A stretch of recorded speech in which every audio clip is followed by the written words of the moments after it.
देवीं सरस्वतीं व्यासं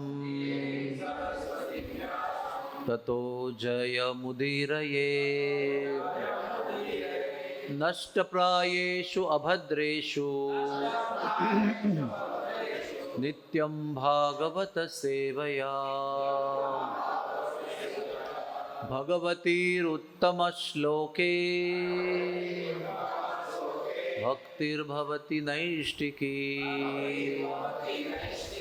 कृष्णाय वासुदेवाय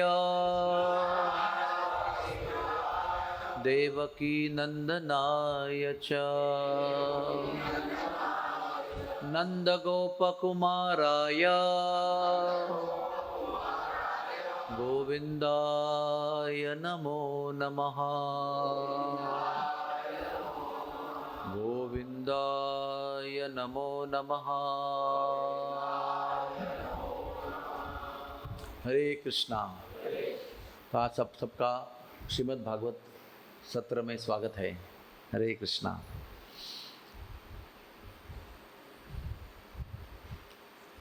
आज हम तीसरे स्कंद के 13वें अध्याय से 27वां श्लोक पढ़ रहे हैं। अध्याय का नाम है भगवान वराह का प्राकट्य, अपीयरेंस ऑफ लॉर्ड वराहदेव। उत्क्षिप्त बाल खचर कठोर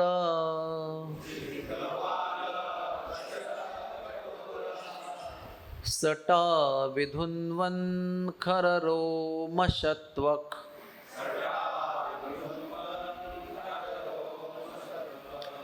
खुराहताब्र सितदंष्ट्र इक्षा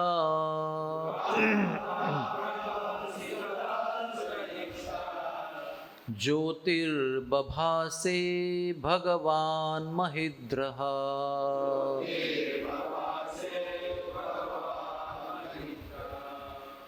उत्क्षिप्तबाल खचर कठोरः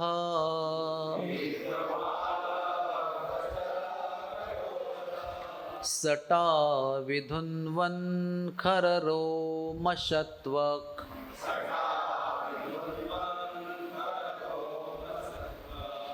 खुराहताभ्रसितदंष्ट्र इक्षा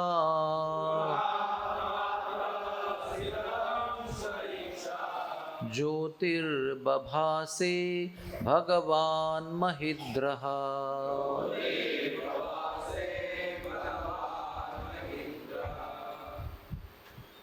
प्लीज रिपीट।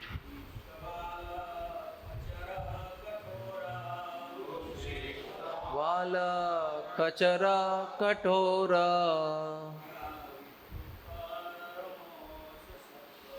सटा विधुन्वन् खररोमशत्वक् खुराहताभ्रसितदंष्ट्र इक्षा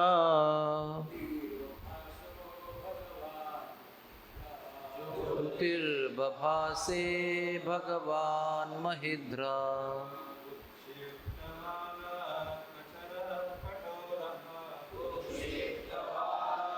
खचर कठोरा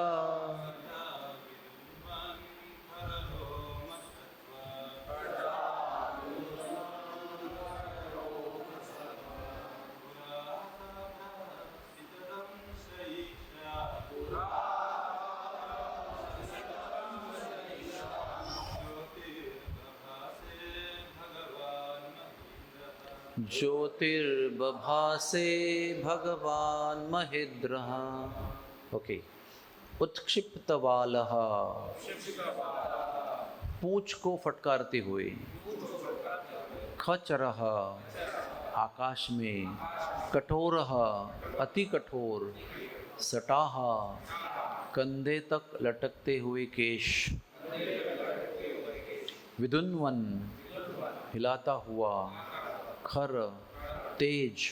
रोमशत्वक, रोम से भरी त्वचा।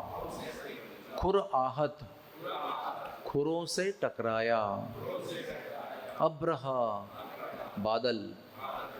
सित दंष्ट्र, सफेद दाढ़। इक्षा, चितवन, चितवन यानी साइड लॉन्ग ग्लांस, ज्योति ही चमकीली, बभा से तेज निकलने लगा, भगवान भगवान, महिद्रह जगत को धारण करने वाले।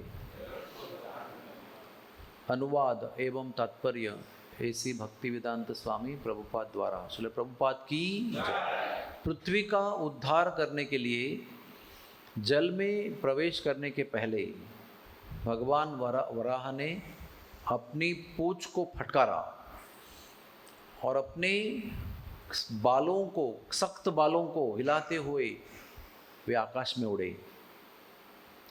उनकी चितवन यानी दृष्टि बहुत चमकीली थी, तेज वाली थी, और उन्होंने अपने खुरों को यानी पैर में जो होते हैं ना हूव्स, और चमचमाती सफ़ेद दांत जो बाहर आए हुए हैं ऐसे, उसको हम इधर दाढ़ कहा है लेकिन संस्कृत में राइट वर्ड है दंष्ट्र। दंष्ट्र यानी दांत, दाढ़ यानी पीछे वाला, तो वो जो आगे आता है ना उसको कहते हैं टिमुलाई। उसको वो चमचमा रही है और उनके खूर जो है वो लेकर आकाश में बादलों को उन्होंने बिखेर दिया, अपने दांतों के द्वारा, अपने खूर के द्वारा बादलों को इधर उधर कर दिया। तात्पर्य में प्रभुपाद जी कहते हैं, जब भक्तों द्वारा भगवान की स्तुति की जाती है तो उनके दिव्य कार्य का वर्णन होता है। भगवान वराह के कुछ दिव्य गुण यहाँ पर दिए गए हैं, क्योंकि तीनों उच्च लोकों के निवासियों ने भगवान की स्तुति की। अतः ये हम समझ सकते हैं कि उनका शरीर सर्वोच्च लोक ब्रह्मलोक या सत्यलोक से लेकर पूरे आकाश में फैल गया। ब्रह्म संहिता में कहा गया है उनकी आंखें सूर्य और चंद्रमा हैं, अतएव आकाश पर उनकी चितवन यानी दृष्टि सूर्य या चंद्रमा उतनी ही चमकीली थी। यहाँ पर भगवान को महिद्रहा कहा गया है, जिसका अर्थ है विशाल पर्व या पृथ्वी को धारण करने वाला। दूसरे शब्दों में कहा गया है भगवान का शरीर हिमालय पर्वत जैसा विशाल तथा कठोर था, अन्यथा वे संपूर्ण पृथ्वी को अपनी श्वेत दाढ़ों के सहारे किस तरह धारण करते। भगवान ने महान भक्त कविवर जयदेव के भगवान के महान भक्त कविवर जयदेव गोस्वामी ने इस घटना का अवतारों के अपनी स्तुति में वर्णन किया है।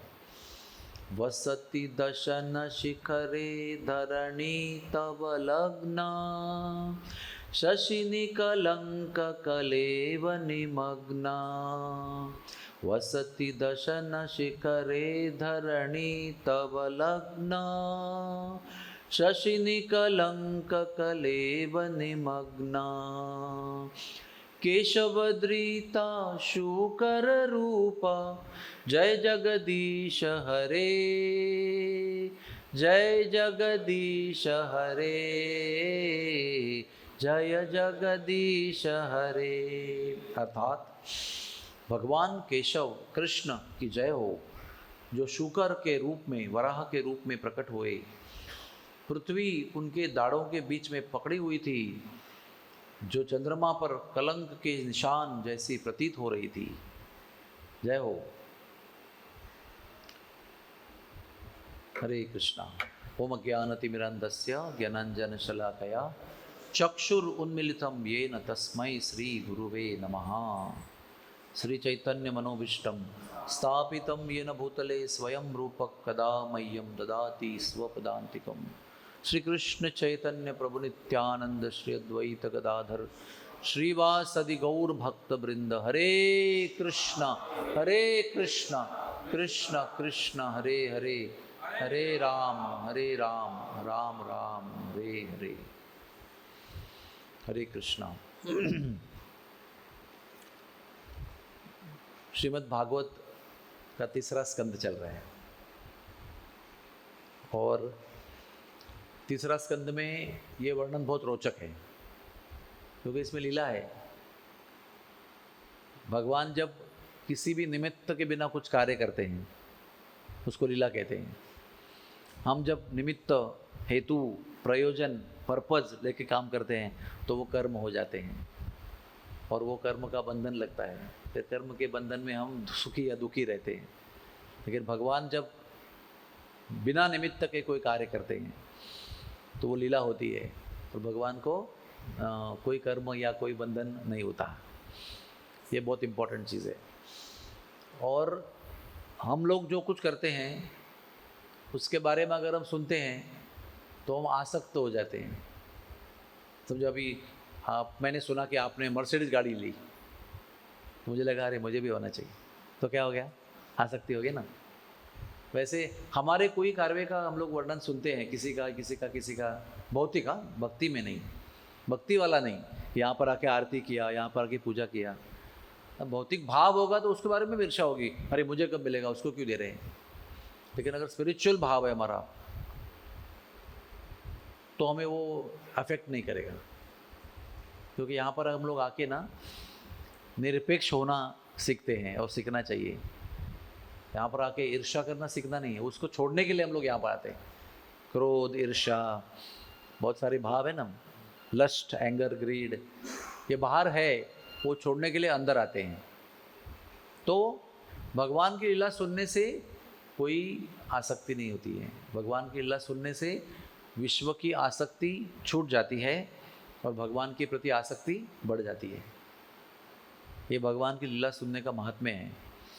भगवान की लीला रोज सुनना चाहिए, चाहे यहाँ पर आकर भागवत सुनो या घर पे टेप में सुनते रहो या पढ़ो, लेकिन भगवान की लीला का श्रवण या पठन करना बहुत ही आवश्यक है इन विकारों से मुक्त होने के लिए, बहुत ज़रूरी है। तो तीसरे स्कंद में ये जो वर्णन है, ये लीला का वर्णन है, इसलिए रोचक है, हाँ क्या कहते हैं उसको, आकर्षक है, अट्रैक्टिव है। लेकिन आगे पीछे तीसरे स्कंद में जो वर्णन है ना, वो सभी लोगों को रुचि नहीं देता है। क्या है वो?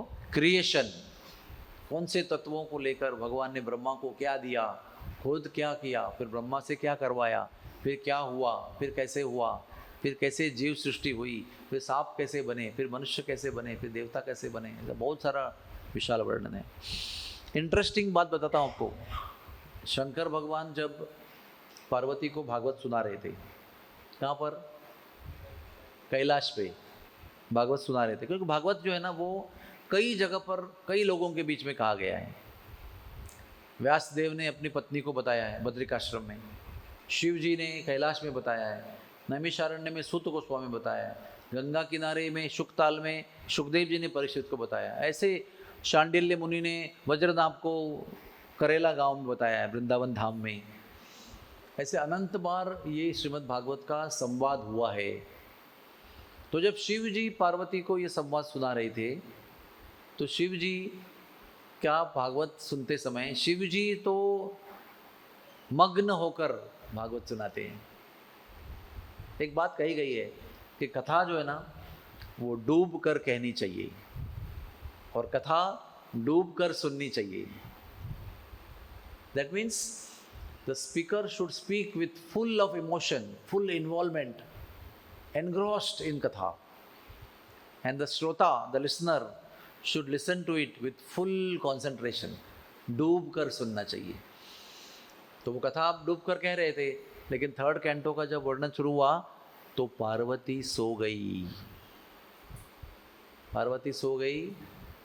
फिर आगे भी फिफ्थ कैंटो है, उसके अंदर केवल नरकों का वर्णन है। पढ़ना चाहिए उसको, थोड़ा डरना भी चाहिए ना कि हम लोग क्या करेंगे तो क्या होगा, अगर पता ही नहीं तो फिर करते रहेंगे उसको। तो पार्वती सोती रही, वो कथा कहते रहे, लेकिन फिर भी एक समझना ज़रूरी है, भागवत में कुछ सिद्धांत भी है और बहुत सारी लीला भी है, लेकिन सिद्धांत भी पढ़ना चाहिए। भागवत में और चीज़ है, प्रार्थना। कितनी प्रार्थना है। जनरली जो ऐसा जो कथा सुनना है, कथा पढ़ना है, क्या कहते हैं, स्किप करते हैं उसको, ऑप्शन डालते हैं उसको। ब्रह्मा जी ने प्रार्थना शुरू किया, आगे आगे आगे 40 श्लोक आगे। कुंती ने प्रार्थना शुरू किया, आगे आगे आगे, है ना। देवताओं ने प्रार्थना शुरू किया देवकी के लिए, गर्भ के लिए, आगे आगे, गो हेड। गजेंद्र ने प्रार्थना शुरू किया, गो अहेड। तो लगता है ऐसा आधा भागवतम तो प्रार्थना में समाप्त हो जाएगा, आपको लगेगा मैं जल्दी भागवतम फिनिश किया। लेकिन वो प्रार्थना भी बहुत इम्पोर्टेंट है। जब भी प्रार्थना का वर्णन आएगा बोर मत होना, क्योंकि प्रार्थना जो है ना, फॉर एग्जाम्पल जो ब्रह्मा की प्रार्थना है 40 श्लोक है उसके अंदर, इतने सुंदर साक्षात्कार उसके अंदर वर्णन किए गए हैं, डीप रियलाइजेशंस। ब्रह्मा जी कौन से स्थिति से गुजरे हैं और उनको क्या अनुभूति हो रही है, वो पूरा 40 श्लोक में वर्णन किया है। भगवान की लीला देखने के बाद, सही भाव से देखने के बाद क्या होता है हृदय में, उसका पूर्ण प्रकटीकरण है वो। It's a manifestation of the transformed heart of Brahma after going through all that what he went through in front of Krishna.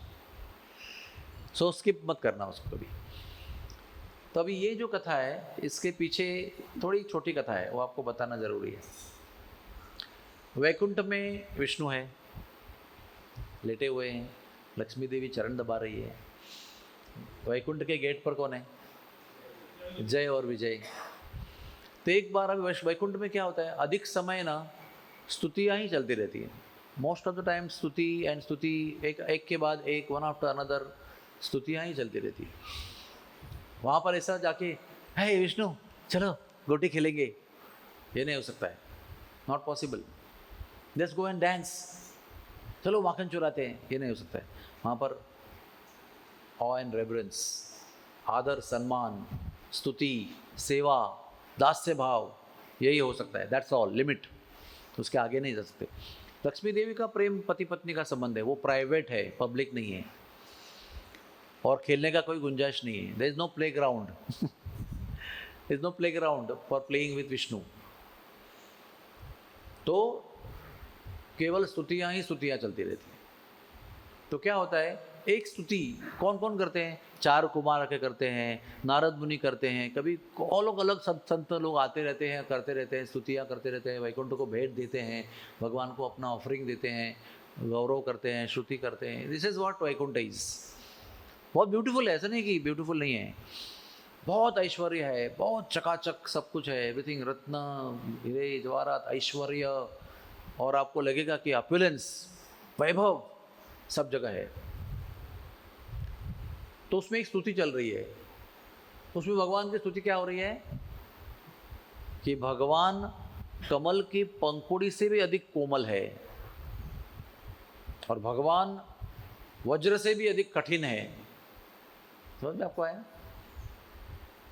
वैष्णवों का भी ऐसा वर्णन आता है कि वैष्णव भी ऐसे जब चाहे तभी कोमल हो सकते हैं। मऊ मेणा हुनी वैष्णव आमी कठिन वज्रा सही भेदो ऐसे, यानी समय आएगा तो एकदम मेण है ना, मेण मतलब क्या बोलते हैं उसको, कैंडल का क्या होता है वो, वैक्स, उससे भी कोमल हो सकते हैं, कमल के दल से भी कोमल हो सकते हैं।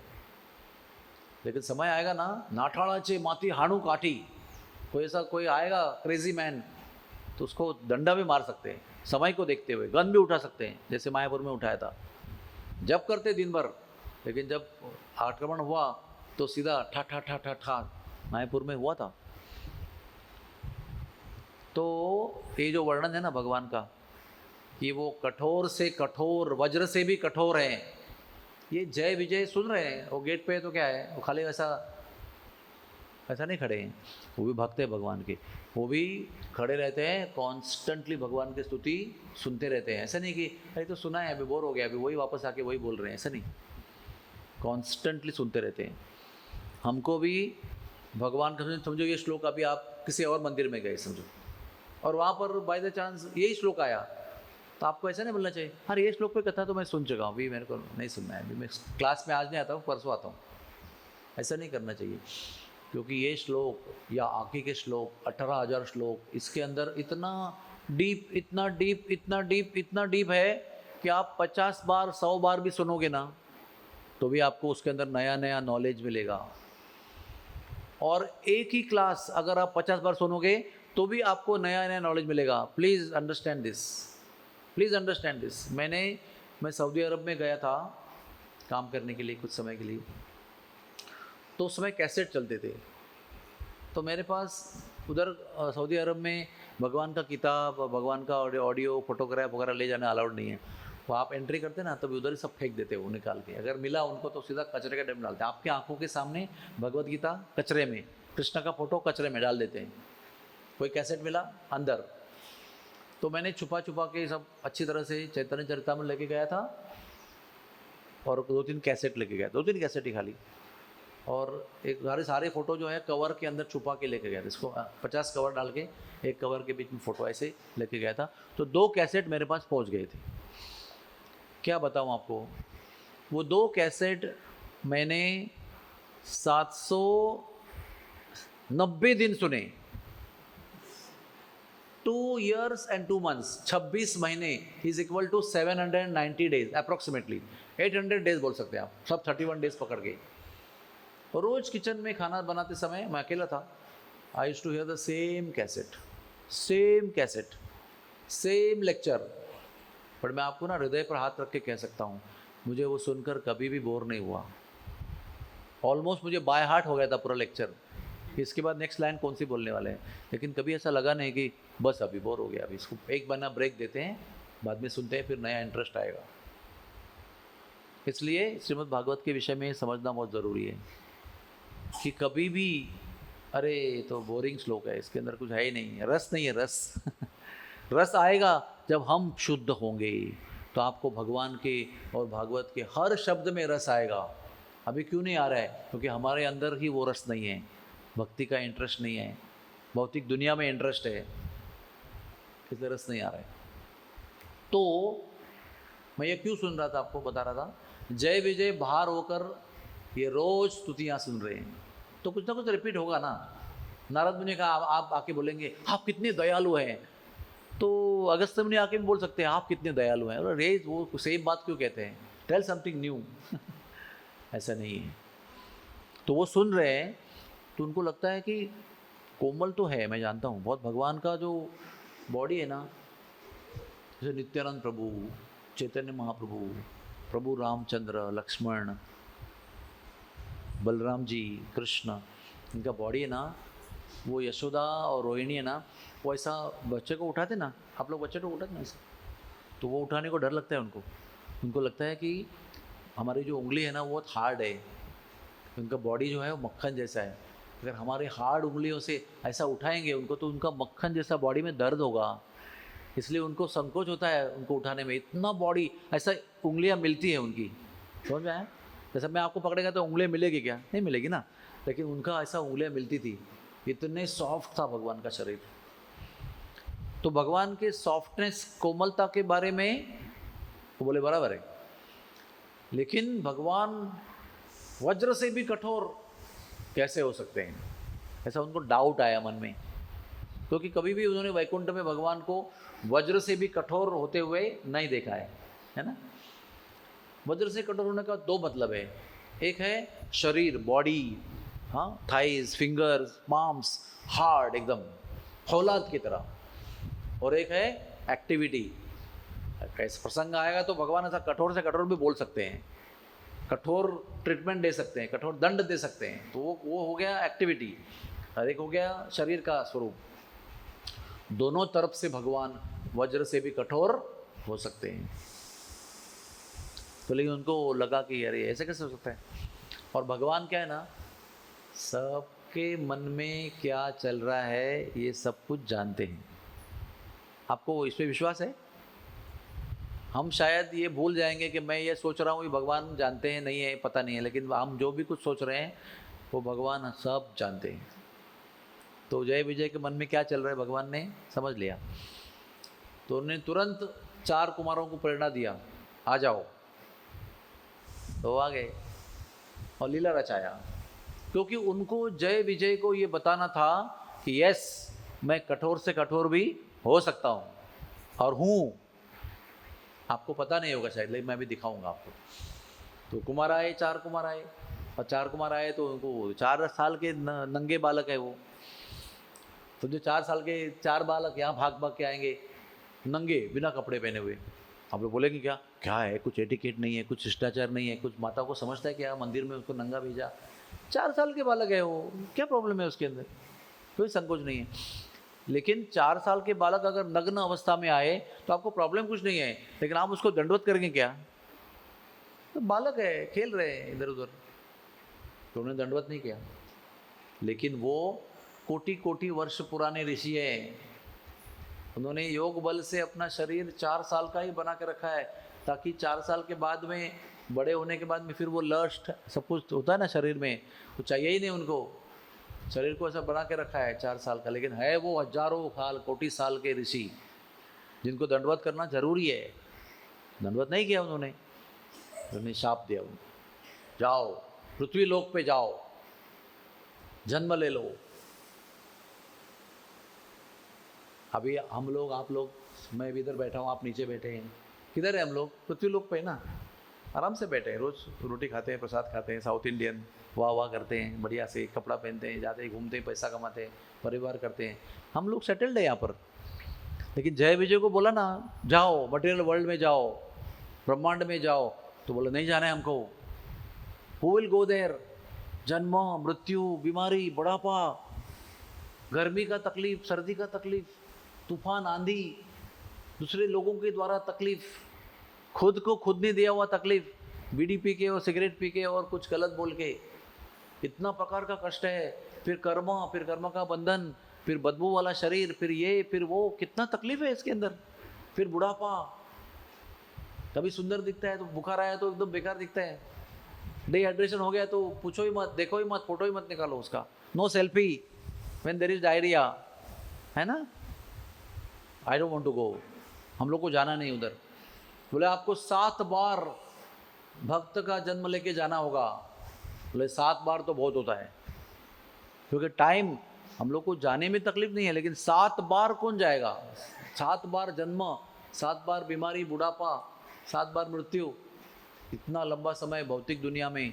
जैसे आपको बोलेगा अभी आप मंदिर में रह रहे हो, अच्छा खुशबू आ रही है, अभी आपको गटर के पास 15 मिनट रहना है, तो वो कैसे रहेंगे आप? इतना खुशबू लेके यहाँ पर आपको अच्छा लग रहा है, तो भी गटर के पास 15 मिनट रहना मुश्किल है, आप नहीं जा सकते। प्रभु जी और को सेवा दो, इतना बड़ा दंड मत दो।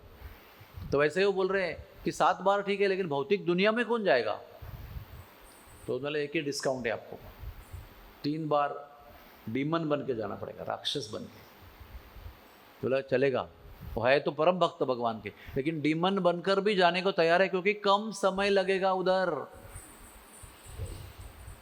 ये सुन के हमको क्या प्रेरणा लेनी चाहिए कि हमको भी ऐसा लगना चाहिए, दिल उठना चाहिए यहाँ से, you know, you should get frustrated of being over here, it's very difficult to be here, ऐसा लगना चाहिए। ऐसा भी लगना चाहिए आई डोंट बिलोंग हियर, कि मैं यहाँ का नहीं हूँ, है वो हूँ यहाँ पर, मैं यहाँ पर जन्म लिया हूँ, सब कुछ है, लेकिन मैं इधर का नहीं हूँ, आई डोंट बिलोंग हियर।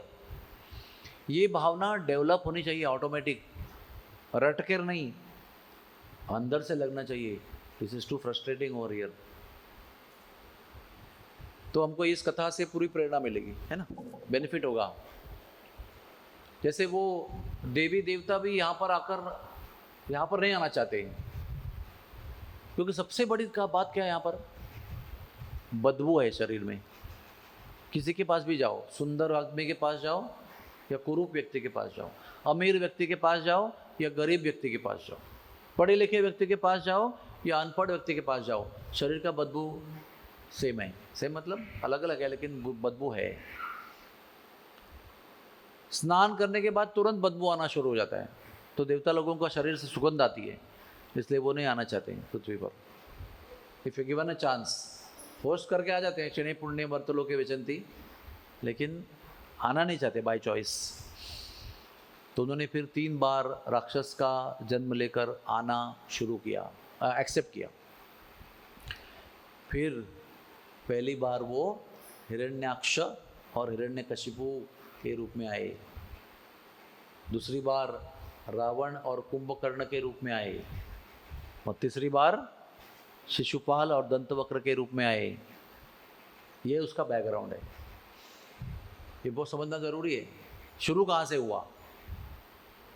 और भगवान जब भी समझो, भी इसके मन में देखा कि इसको मेरे वज्र होने पर विश्वास नहीं है, तो मैं भी लीला करता हूँ। लेकिन जब लीला करते हैं तो अनेक उद्देश्य एक बार पूर्ण कर लेते हैं एक ही साथ। क्या उद्देश्य और पूरा किया? एक तो इनको बताना है कि भाई मेरा शरीर वज्र से भी कठोर है। चलो बता देता हूँ, कभी मालूम पड़ा उनको, जब भी ये हिरण्याक्ष वराहदेव से युद्ध कर रहा है तो पता है उसकी गदा जो है ना कितने वजन की है? भगवान के पास भी गदा है, वो भी बहुत भारी है। 1,00,000 भार। व्हाट इज 1 भार? Do you know? 40 किलोज। 1,00,000 भार मतलब कितना हुआ? 40 लाख किलो की एक गदा है, और वो गदा से युद्ध हो रहा है।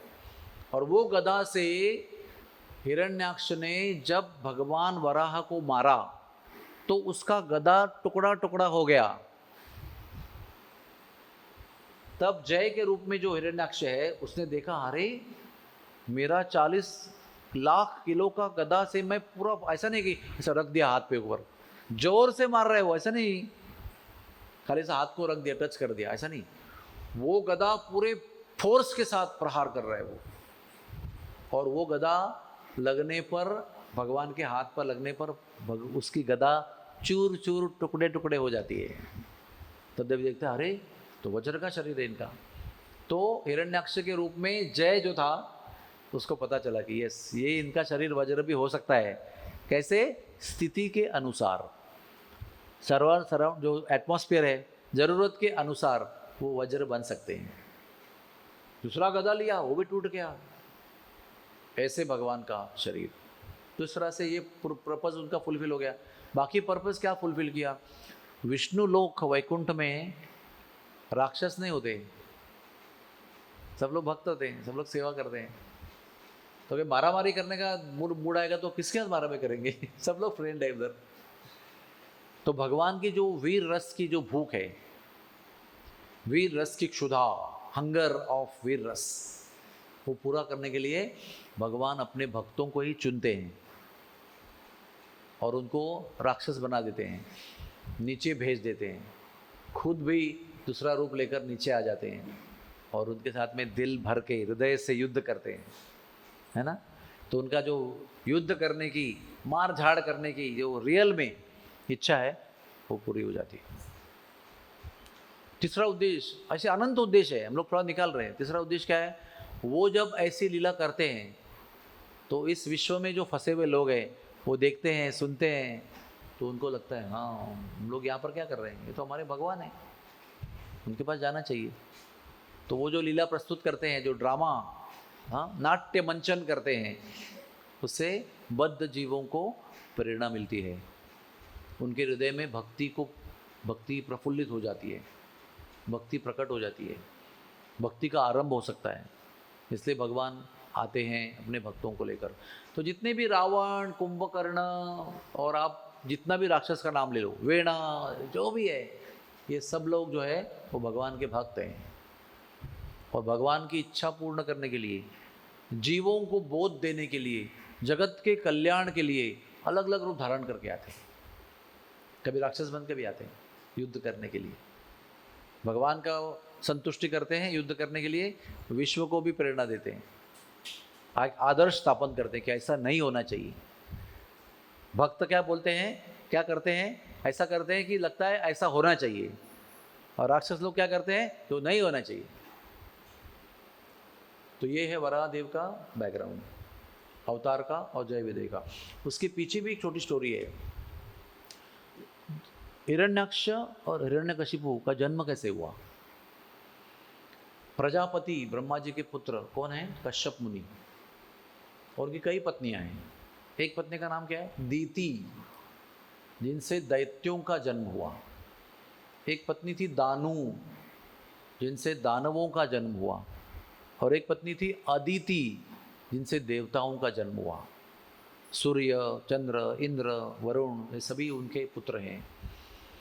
फिर एक बार उनके पुत्र के रूप में उपेंद्र, यानी इंद्र के भाई उपेंद्र, यानी वामन देव का जन्म हुआ। तो ऐसे ब्रह्मा जी के माध्यम से भगवान जो है सृष्टि का निर्माण करते हैं, यहाँ की लीला करते हैं। 3rd कैंटो में बताया गया है निर्माण, क्रिएशन, सृष्टि, सृजन लीला करते हैं भगवान। तो अभी कश्यप मुनि का विवाह हुआ अभी हम सब लोग गृहस्थ हैं, कुछ लोग ब्रह्मचारी हैं, लेकिन बहुत लोग गृहस्थ हैं जो विवाह करते हैं, पत्नी को घर लेके आते हैं, पैसा कमाते हैं, फिर बच्चे को जन्म देते हैं, फिर उनको बड़ा करते हैं, बहुत सारा काम है इसमें। तो इसमें जन्म देने का भी विधि होता है। दिन में कितने प्रहर होते हैं, एनी आइडिया? दिन 24 घंटे का होता है, 8 प्रहर होते हैं। एक प्रहर कितने घंटे का होता है? 3 घंटे का होता है। हर प्रहर कॉमन नहीं है, हर प्रहर का मूड अलग है। सुबह 3 से 6 का मूड क्या रहता है? चलो उठो, जल्दी स्नान करो, भगवान का नाम का जप करो, मंगल आरती करो, भगवान को जगाओ, बाल भोग लगाओ, हाँ जप करो, पूरा श्रृंगार करो भगवान का। एक भगवान के विषय में पूरा टाइम वो इन्वॉल्व है। 12 से 3 का टाइम का क्या मूड है?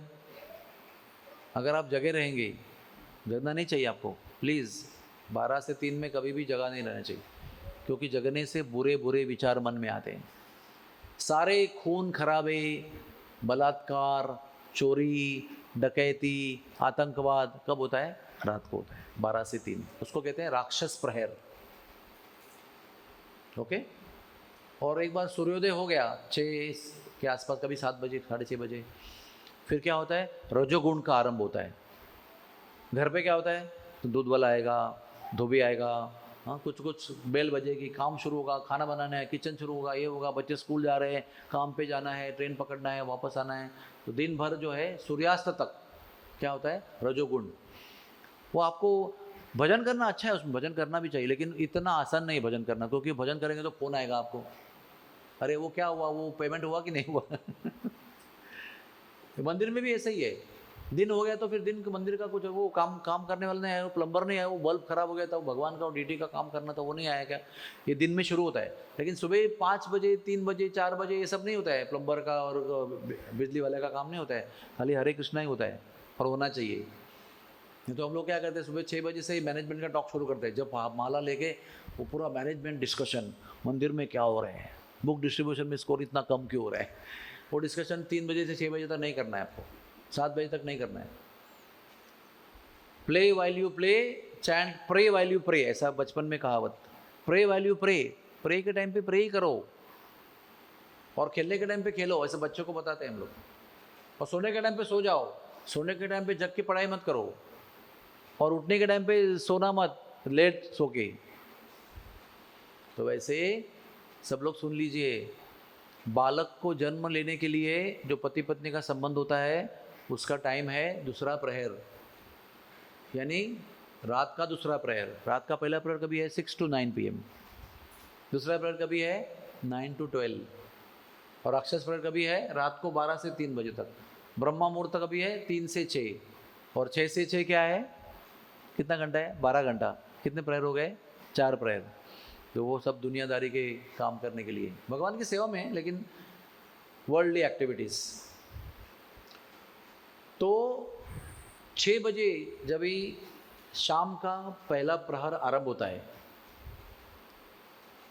उस समय हमको न दिखने वाली ये घटना होती रहती है, पता है आपको? We can't see that but is happening. संध्या के समय, संध्या का समय का डेफिनेशन क्या है? हम लोग कल वो उधर गए थे ना गोकर्ण में। संध्या का मतलब क्या है?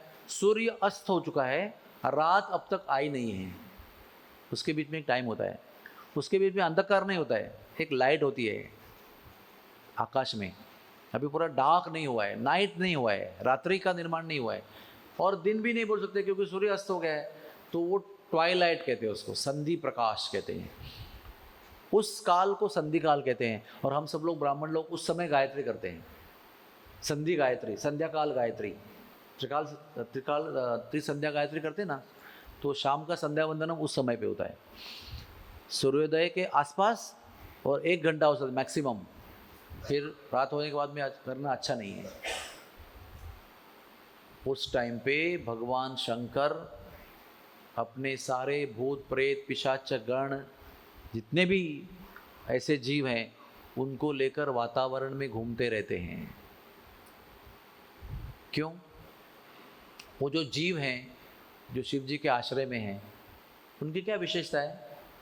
वो शरीरहीन है, सूक्ष्म शरीर उनके पास है, मन बुद्धि अहंकार है, और आत्मा है। तो सूक्ष्म शरीर से ढका हुआ है वो, और हमारा जैसा हाथ पांव वाला शरीर नहीं है। यानी भूत प्रेत समझ सकते हैं उसको। भूत प्रेत का मतलब क्या होता है? वो भी जीव है हमारे जैसे, लेकिन उनको वो बॉडी नहीं है, वो हाथ लेके ऐसा लेके पानी पिएगा, ऐसा नहीं हो सकता है। वो भूख लगेगी तो हाथ में लेके खाना खाएगा, और वो पेट रहेगा पचन करने के लिए, ऐसा शरीर ही नहीं है। इच्छा बहुत है, लेकिन इच्छा को भोग करने के लिए शरीर नहीं है। तो क्या ज़रूरत है? शरीर की ज़रूरत है। भोग करने के लिए भी है और मुक्त होने के लिए भी शरीर की ज़रूरत है। देखो, शरीर बहुत इंपॉर्टेंट है। शरीर इज़ वेरी इंपॉर्टेंट। केवल भोग लेने के लिए नहीं है, मोक्ष के लिए भी शरीर जरूरी है, क्योंकि शरीर के माध्यम से ही मोक्ष मिलेगा आपको। बहुत इंपॉर्टेंट। अधिकतर लोग भौतिक दुनिया में क्या सोचते हैं? मानव शरीर मिला है, ये जिंदगी ना मिले दोबारा, एंजॉय। जो दिखता है उसको एंजॉय करो। कुत्ता बिल्ली एंजॉय नहीं कर सकते हैं, आप लोग हम लोग कर सकते हैं। करो, उसके लिए जिंदगी है। Use it nicely. कुत्ता बिल्ली से ऊपर उठ जाओ और अच्छी तरह से एंजॉयमेंट करो, ऐसे लोग कहते हैं। जैसे चारवाक मुनि, मटेरियलिस्टिक सो कॉल्ड साधु, लेकिन लोगों को बोलते हैं कुछ भी हो, कृतम पिबेत। हाँ, जो भी है घी के साथ खाओ। मतलब क्या होता है उसका? बढ़िया से खाओ, आनंद लो, enjoy, enjoy to the brim. लेकिन ये शरीर इंपॉर्टेंट है, क्योंकि इसी के शरीर के माध्यम से भगवान भी मिल सकते हैं। ये शरीर भोग की वस्तु भी है और मोक्ष की वस्तु भी है। भक्ति की भी साधन यही शरीर है। तो उन लोगों को भोग के लिए नहीं, उन लोगों को शरीर प्राप्त हो मनुष्य का, और उससे वो भक्ति करने का और मुक्त होने का मौका मिले। बार बार भूत प्रेत बनने की आवश्यकता नहीं है। करुणावश उनको आश्रय देते हैं, और करुणावश घूमते रहते लेके। क्या करते हैं घूमते हुए? इंपॉर्टेंट है बहुत, ध्यान से सुनना। वो देखते रहते हैं कि इस समय कोई मनुष्य, कोई पति पत्नी संबंध कर रहे हैं क्या। अगर उस समय कोई मनुष्य पति पत्नी संबंध कर रहे हैं तो उसको छोड़ देते हैं उसके अंदर वो। तो संधि काल में, शाम को 6 बजे से 9 बजे से टाइम में, खास करके संधि काल में, सूर्यास्त के बाद अंधकार होने के पहले बीच काल में अगर कोई पति पत्नी साथ में आते हैं तो उनको राक्षसी संतान होती है। भूत प्रेत उनके गर्भ में प्रवेश करते हैं शरीर धारण करने के लिए। और ये ट्रेनिंग सभी गृहस्थों को देना चाहिए, क्योंकि 100 में से 95 और 99 तो गृहस्थ ही होते हैं। एक आध व्यक्ति ब्रह्मचारी बनता है, जिसको ये ट्रेनिंग की जरूरत नहीं है। लेकिन 99 लोग जो लड़के हैं, लड़की है, विवाह करने वाले हैं और संसार करने वाले हैं, प्रपंच करने वाले हैं, गृहस्थी जीवन में प्रवेश करने वाले हैं, भक्त है या नहीं भक्त है, उनको पता होना चाहिए। ये बच्चे कैसे पैदा होते हैं जो शराब पीते हैं, आतंकवादी बनते हैं, नशा करते हैं, जुआ खेलते हैं, लोगों का खून करते हैं, गाय की हत्या करते हैं, लोगों का जमीन हड़प लेते हैं। उनको क्रूरता है मन में, कोई दया नहीं है किसी के प्रति, खाली स्वार्थ स्वार्थ स्वार्थी है, और अगर ही मार्ग से भोग लेना चाहते हैं, नशा करना चाहते हैं।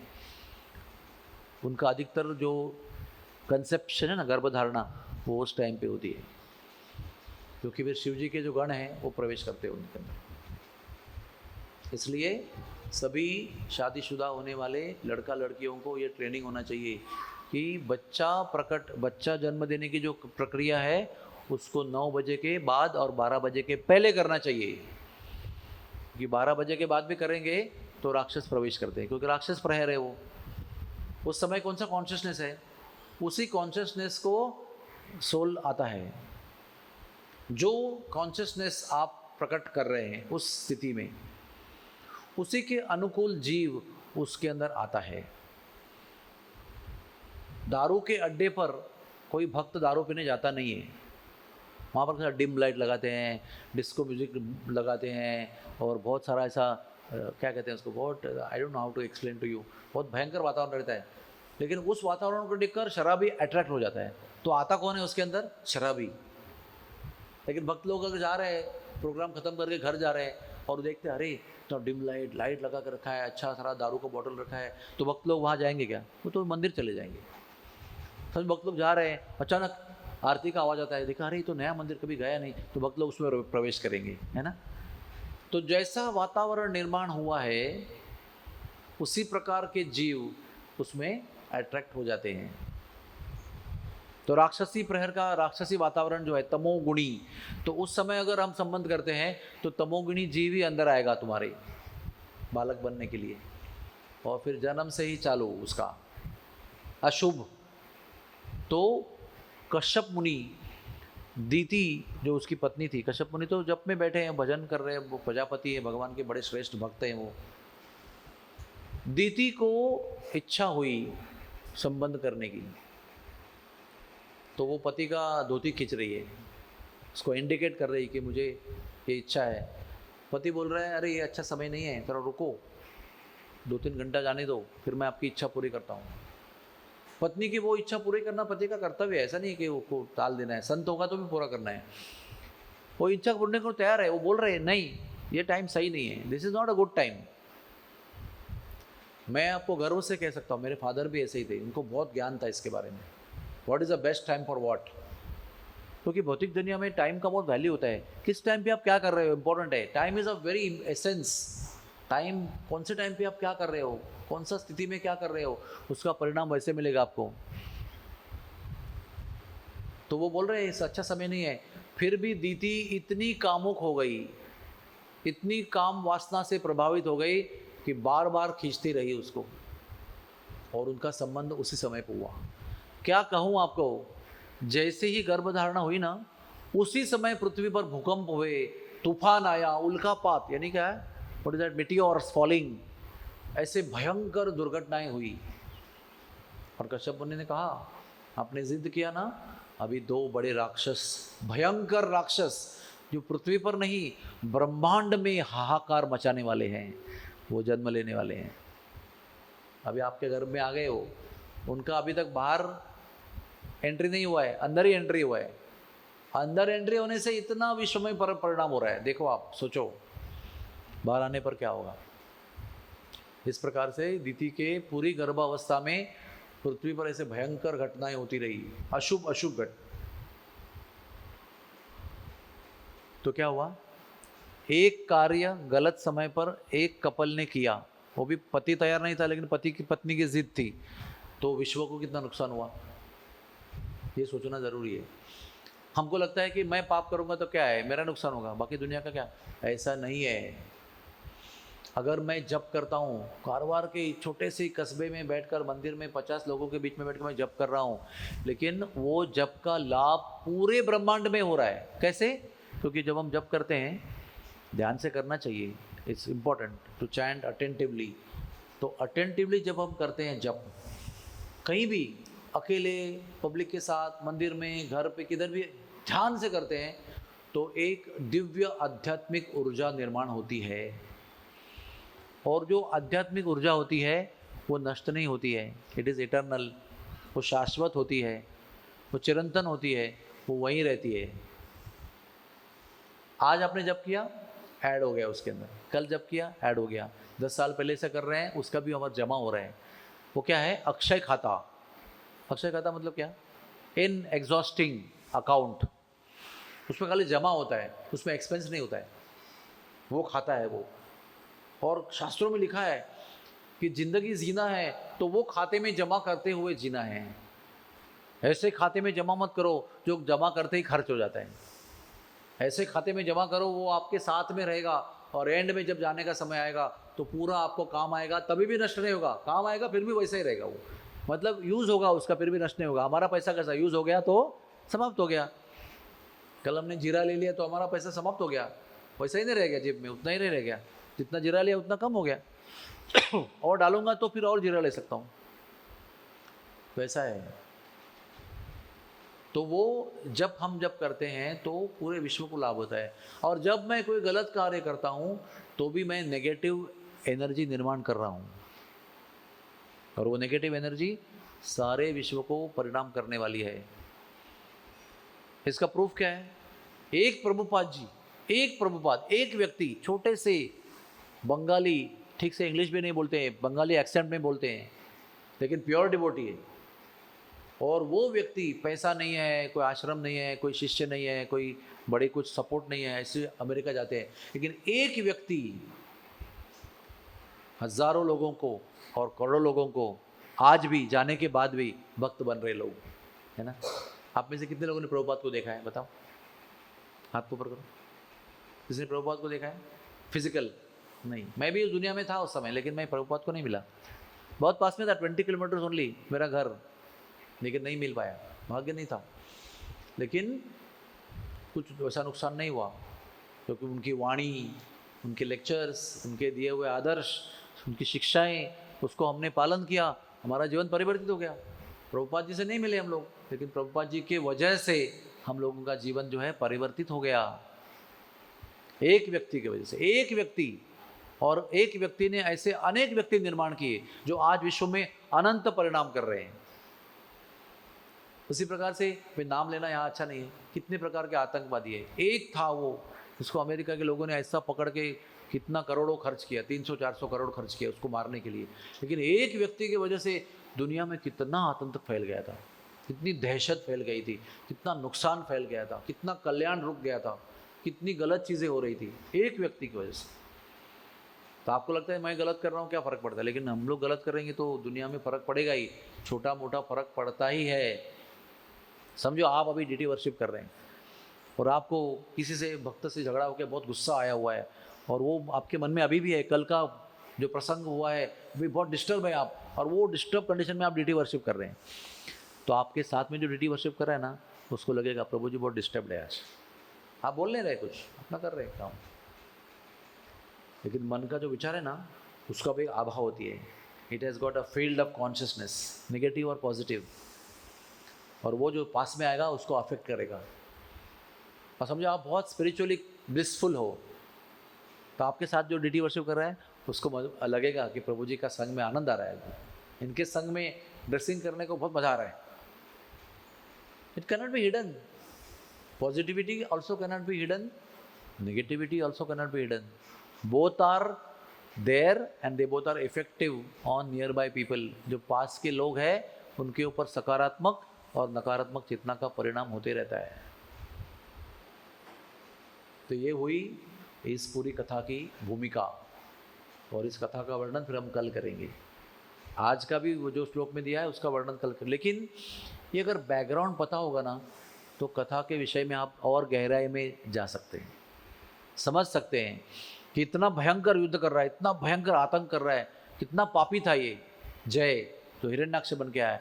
लेकिन आपको पता होना चाहिए वो पापी नहीं है, वो भगवान के लिए ये काम कर रहा है, भगवान की इच्छा के अनुसार कर रहा है, भगवान के उद्देश्य को पूर्ण करने के लिए भयंकर काम कर रहा है। जैसे ड्रामा हो रहा है, उसके अंदर मैंने भी एक बार रावण का रोल किया था, और मेरे को देखकर बहुत लोगों को गुस्सा आ रहा था उसमें। और जब सीता देवी वो रावण को कुछ गलत गलत बोल रही थी, पब्लिक तालियां बजा रहे थे उसके अंदर। क्यों? क्योंकि ड्रामा में लगता है कि है ये दुष्ट आदमी है इसको मारना चाहिए पिक्चर में भी कभी देखो विलन की मृत्यु होती है, हीरो विलन को मारता है, तो थिएटर में सब लोग ताली बजाते हैं बिकॉज लोगों को एविल अच्छा लगता नहीं है, पीपल डोंट लाइक एविल। और जब ये दुष्टता का नाश होता है तो अच्छे आदमियों को खुशी होती है, बस वाह गुड गुड, ऐसे होना चाहिए, दुष्ट नाश होना चाहिए, सुख का मतलब संतों का विकास होना चाहिए, दुष्टों का नाश होना चाहिए। तो ये जो लीला है सब, ये भगवान ने लिखा हुआ स्क्रिप्ट है, ये भगवान ने लिखा है, भगवान ने ही एक्टर चुने हैं, भगवान ने ही उनका रिहर्सल लिया है, और भगवान ही वो ड्रामा कर रहे हैं। उस ड्रामा में भगवान हीरो बन के आते हैं और वो लोग विलन बन के आते हैं, हीरो विलन के बीच में युद्ध होता है और विलन की मृत्यु होती है, सब लोग ताले बजाते हैं, ऊपर से देवता लोग फूल डालते हैं, फूल की वर्षा करते हैं, लेकिन सब लोग भगवान के भक्त हैं। रावण भी इतना राम का द्वेष किया, किसी ने जय बोला श्री राम तो बोला श्री मत लगाओ, लेकिन मरते हुए श्री राम कह के ही शरीर छोड़ दिया, क्योंकि वो भी जय था दूसरे जन्म में, है ना। और विजय कुंभकर्ण था, इसमें हिरण्यकशिपु को विजय था, जय और विजय। इसलिए भगवान की लीला सुनना बहुत बढ़िया है, इसके अंदर इतना सुंदर सुंदर रहस्य है, इतना सुंदर सुंदर तात्पर्य है, इतना सुंदर शिक्षा है, इतनी सुंदर प्रेरणा है कि आपको एक बार आपने अगर अच्छे 4 नियमों का पालन करके अपने हृदय को शुद्ध कर लिया, तो आपको इतना स्वाद आएगा, इतना स्वाद आएगा, आपको और कुछ सुनना अच्छा ही नहीं लगेगा। और कोई दुनिया के लोग आके आगे पीछे बात करने लगेंगे, बोले बत करो यार, और कुछ ज़्यादा बोलना है क्या, बस स्टॉप इट, तो वो सुनना है मुझे, क्योंकि ये सुन के मेरा माइंड डिस्टर्ब हो रहा है, वो सुन नहीं पाऊँगा मैं, जो भगवान की बात मुझे सुननी है। और मैं बताता हूँ आपको कि अगर कभी आपसे बहुत डिस्टर्ब हो गए किसी भी कारण से, मंदिर में भी डिस्टर्ब हो सकते हैं या बाहर डिस्टर्ब हो सकते हैं, देखो भौतिक दुनिया है सब ये, अल्टीमेटली मंदिर में भी हवा कहाँ से, बाहर से आ रही है ना दरवाजा बंद करेगी तो भी हवा तो बाहर की ही है ना इधर से। तो मंदिर भी मटेरियल वर्ल्ड के अंदर ही है, तो उसके अंदर भी गड़बड़ होता है भौतिक दुनिया में, कभी कभी झगड़े होते हैं, कभी मतभेद होता है, कभी अच्छा लगता है, कभी आनंद आता है, अधिकतर आनंद होता है, लेकिन तकलीफ भी होती है। अगर आपको अपने घर में रहते हुए या मंदिर में रहते हुए कुछ कष्ट होकर माइंड डिस्टर्ब होता है, तभी आप तुरंत कृष्ण की लीला पढ़ना शुरू करो, राम की लीला पढ़ना शुरू करो, गौर लीला पढ़ना सुनना शुरू करो, श्रवण या पठन तुरंत करो। आप देखिए मैं क्या बोल रहा हूँ, तुरंत आप उस डिस्टर्बेंस से मुक्त हो जाएंगे।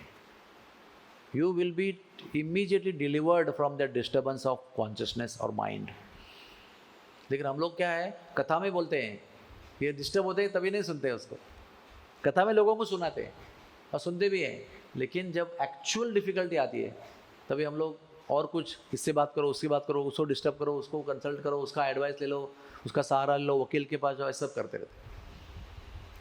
जिसको ये रियलाइजेशन हो गया है ना, वो व्यक्ति आपको तुरंत माला उठाकर भगवान का नाम लेते हुए या भगवान की कथा सुनते हुए या भगवान की कथा पढ़ते हुए नजर आएगा, क्योंकि उसको ये अनुभूति हो चुकी है कि दुनिया के हर कष्ट का, हर डिस्टर्बेंस का, हर यातना का उपाय भगवत लीला है, भगवान नाम है। इसलिए ये भागवत कहा गया है, क्योंकि उस समय परीक्षित महाराज पीड़ा में थे, कष्ट में थे, प्रश्न में थे, क्वेश्चन मार्क में थे, क्या किया जाए, क्या करूं मैं। उसके उत्तर में ये पूरा लीला बताया गया है भागवत का। और एंड में क्या हुआ, वो सांप आने के पहले ही भगवत धाम चले गए। वो सांप तो खाली फॉर्मेलिटी, उसको आना था इसलिए वो आया उड़ के, सब सर्प पक्षी दंश किया और मर गया, लेकिन मृत शरीर को दंश किया उसके पहले ही परीक्षित महाराज शरीर छोड़कर भगवत धाम चले गए। इतनी शक्ति है इसके अंदर, पूरी यातना, पीड़ा, क्लेश को नष्ट करके आनंद में डुबोकर परीक्षित को भेजा गया। किससे? हरि कथा का श्रवण करते हुए। हरि कथा का अमृत दिया सुखदेव जी ने, उनको पान कराया, भेज दिया उनको। Thank you very much. Hare Krishna. सकारात्मक ऊर्जा, प्रभु जी का प्रश्न है, सकारात्मक ऊर्जा भी है, नकारात्मक ऊर्जा भी है। तो प्रश्न क्या है आपका? हाँ, सकारात्मक ऊर्जा नकारात्मक ऊर्जा को नष्ट कर देती है। अगर आप वो सकारात्मक ऊर्जा निर्माण करने में आपका हृदय डालेंगे ना उसके अंदर, तो वो नष्ट करेगी। और हैफेज़ार्डली करेंगे ना, जैसे हम लोग, पता है कि अभी कष्ट हो रहा है तो जब करना चाहिए, लेकिन जब करते हुए भी वही याद आ रहा है, वही सोच रहा है, उसका ही फ़ोन कर रहा है, उसको भी देख रहा है, तो फिर वो सकारात्मक एनर्जी इतना पावरफुल नहीं होगा, नकारात्मक एनर्जी उसी को दबाएगा। वो आश्रय जो है ना भगवत कथा और भगवान नाम का, वो एब्सोल्यूट होना चाहिए। इतना आसान नहीं है, लेकिन प्रयास तो करना चाहिए। फुल फ्लेजेड इन्वॉल्वमेंट होना चाहिए। और सकारात्मक ऊर्जा जो है वो दिव्य होनी चाहिए। केवल कोई बोलेगा हंसो हंसो हंसो, ऑक्सीजनेशन करने दो, फिर आपका पॉजिटिव एनर्जी आएगा, वो टेम्पररी है। सब है उसमें, ऑक्सीजन लेने से आपको अच्छा लगेगा, थोड़ा देर के बाद लंबा लंबा श्वास होगा, आप जोर जोर से हंसेंगे तो ऑक्सीजन जाएगा, अच्छा लगेगा, लेकिन वो दिव्य सकारात्मक शक्ति नहीं है, वो टेम्पररी। आपको बोलेंगे जाके भाग के आओ, थोड़ा रनिंग करके आओ, पहाड़ चढ़ के आओ, तो आपको अच्छा लगेगा, माइंड हल्का हो जाएगा, सही है, लेकिन टेम्पररी है। हम लोग उस सकारात्मक ऊर्जा की बात कर रहे हैं जो चिरंतन है, जो डिवाइन है, जो दिव्य है। हम लोग भी जा सकते हैं, हम भी जाते हैं वॉकिंग करने के लिए, हम लोग भी प्राणायाम करते हैं, योग करते हैं, हम लोग भी थोड़ा मन को शांत करने का प्रयास करते हैं, लेकिन हमको पता है कि इसके ऊपर भगवान नाम है, इसके ऊपर हरि कथा है। हरि कथा सीमित नहीं है, तो हमको उसका एब्सोल्यूट सहारा लेना चाहिए। और आप करके देखिए, आगे भी जीवन में समस्या आएगी, करके देखिए, ज़्यादा ज़्यादा करके देखिए, अधिक अधिक करके देखिए, आपको पता चलेगा कि यही अल्टीमेट उपाय है। This is ultimate solution to all the troubles in life. जीवन में, हमारे जीवन में जो भी होता है उसके अंदर कुछ संदेश छुपा रहता है। Every single event in our life has got a lesson to learn. अरे हम लोग का कान और आँख बंद रहता है उसके लिए, इसलिए हमको समझता नहीं है। लेकिन जब भक्त बनते हैं ना हम लोग, तो क्या होता है कि हमारा हृदय शुद्ध हो जाता है, हमारे कार्य शुद्ध हो जाते हैं, हमारा पैसा भी शुद्ध हो जाता है, क्योंकि हम दान करते हैं। तो वो जो वातावरण निर्माण होता है, उस वातावरण में आपको हर एक घटना में एक मैसेज मिलेगा, या नहीं मिलेगा तो प्रवचन में तुरंत आपको स्ट्राइक होगा, अरे हाँ मैंने वो घटना में ऐसा एक्सपीरियंस किया था, अभी मैं सुन रही हूँ, हाँ अभी सही है वो। तो ये न के न प्रकारे आप भक्त बनने के बाद भगवान आपको ये विचार देने का योजना बनाएंगे कि जो लेसन है वो आपको मिले, ऐसी व्यवस्था भगवान करेंगे। इसलिए क्या बताया, नित्यम भागवत सेवाया, घर पे या इधर रोज पढ़ना है, उसी के माध्यम से आपको रोज एक लेसन मिलेगा। आप पढ़ कुछ रहे हो लेकिन आपके जीवन की घटना कनेक्ट हो जाएगी उसके साथ, इसके साथ जुड़ जाएगी वो, तो तुरंत आपको वो समझेगा हाँ दिस इज। और वो उसको कहते हैं साक्षात्कार, उसको कहते हैं अनुभूति। वो ज्ञान नहीं है, वो नॉलेज इन्फॉर्मेशन नहीं है, इट इज़ अ रियलाइजेशन। और रियलाइजेशन कभी बदलता नहीं है, इट्स अ फिक्स्ड अंडरस्टैंडिंग। एक बार किसी को रियलाइज हो गया कि दारू पीना शरीर के लिए घातक है, तो फिर वो बोलेगा नहीं अभी मैं धीरे धीरे छोड़ूंगा, ऐसा नहीं करूँगा। वो फिर बोलेगा ये जो है विष है, इसको मत पियो, आप पीते आ रहे हो, गलत कर रहे हो। तो बोले ठीक है आदत हो गई तो धीरे धीरे छोड़ूंगा। नहीं, आपको अगर पता चला, साक्षात्कार हुआ कि ये विष है, तो आप अगली बार एक कण भी नहीं पिएंगे, तड़पेंगे उसके लिए, लेकिन आप हाथ नहीं लगाएंगे, मुझे मरना नहीं। यू आर राइट माता जी, every event in life is teaching something to us, but if you are pure you will understand, if you are not pure you will fail to understand और अंडरस्टैंड मच लेटर। अपने को क्या करना है, आज कुछ हुआ तो आज समझना चाहिए, तो आज से कल से मैं उसका कुछ काम कर सकता हूँ उसके अनुसार, लाइक दैट। पर आज का लेसन अगर मैं 5 साल के बाद सीखा तो 5 साल मेरा वेस्ट हो गया, है ना।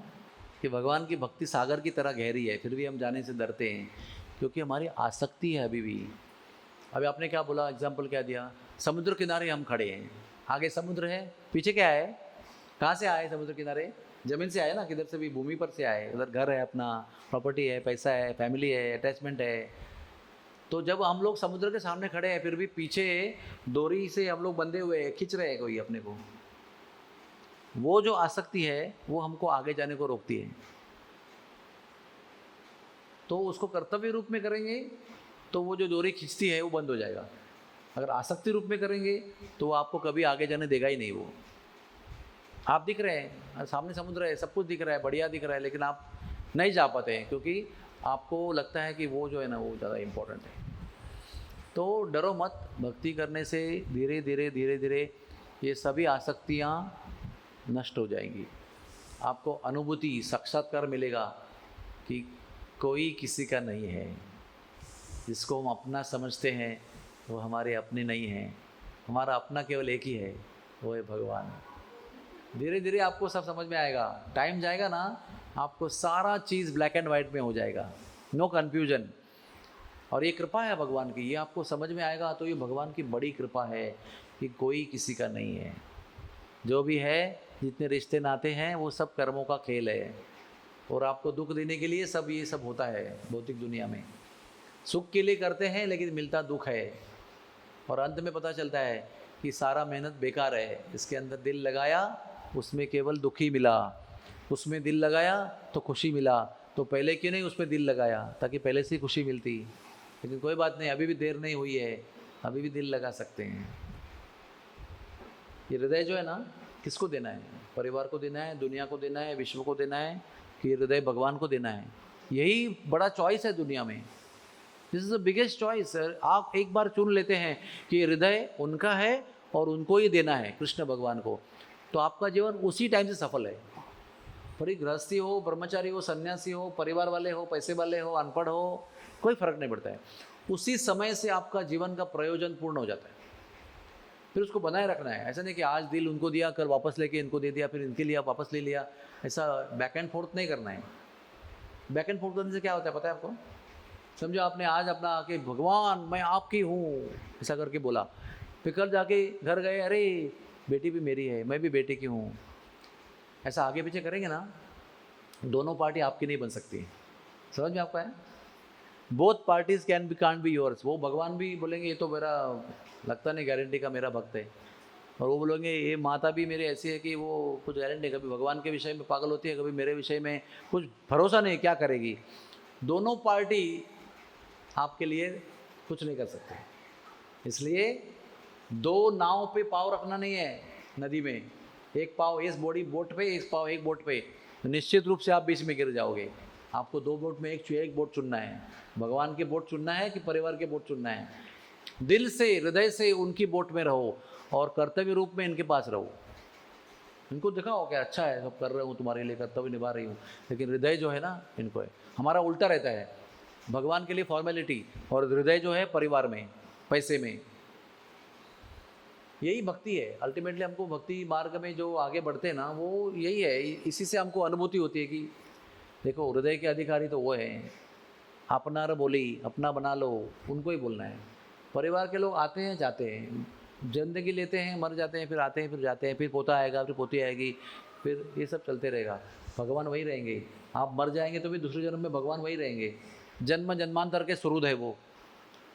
तो इसलिए ये समझ बूझ के एक बार उनको बोलना है, भगवान मैं आपका हूँ, तव अस्मिति। एक बार इनके सामने खड़े रह के बोलेंगे ना, एक बार इनके सामने खड़े होकर हृदय से अगर बोलेंगे, आप हृदय से मतलब 100% कि मैं आपका हूँ, आप शायद भूल जाएंगे आपने क्या बोला था, वो नहीं भूलेंगे।